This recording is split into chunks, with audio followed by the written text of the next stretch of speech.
Монгол банк үзүүлж байна. Та 10 дугаар сарын 31-ний өдрийг Халлоуины баяр гэдгээр нь сайн мэдэх байх. Гэхдээ энэ өдрийг дэлхийн нийтээр тэмдэглэн өнгөрөөх өөр нэг шалтгаан бол дэлхийн хуримтлалын өдөр юм.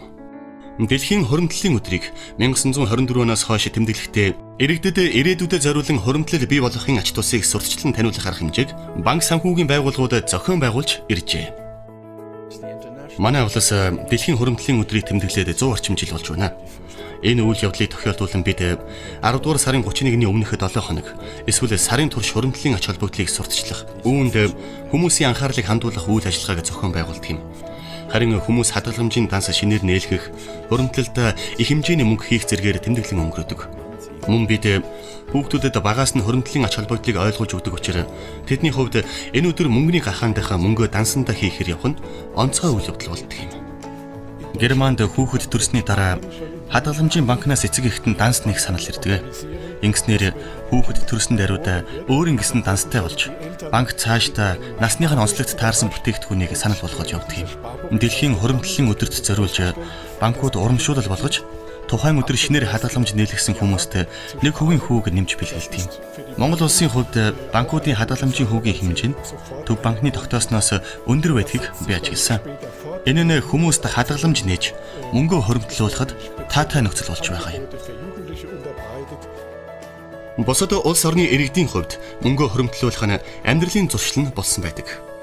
Тэд бага наснаас эхлээд тэтгэврт гартлаа орлогын тодорхой хувийг тогтмол хадгалж хуримтлуулснаар хүссэн зүйлээ худалдан авах, аялах, тэтгэврт гарсан хойно хангалуун сэтгэл амар амьдрах нөхцлөө бүрдүүлдэг байна. Би сар бүр цалингийнхаа 30%-ийг нь хуримтлуулдаг. Гэхдээ нэг жил цуглуулад л тэр мөнгөө аялал зарцуулчихдаг. Гэр бүлтэй болохоор тогтмол хуримтлалтай болно гэж боддог л доо. Гэхдээ одоохондоо залуу байгаа дээрээ аялалд хамаг мөнгө өөрж байна да. Харин манай орны иргэд хуримтлалын ач холбогдлыг хэр сайн мэддэг болоо. Би бол залуу болохоор нэг зөв амжилт хэрэг болох юм болов гэсэн болохоор юу гэдэг вэ? Хуримтлал хөвлөсөн.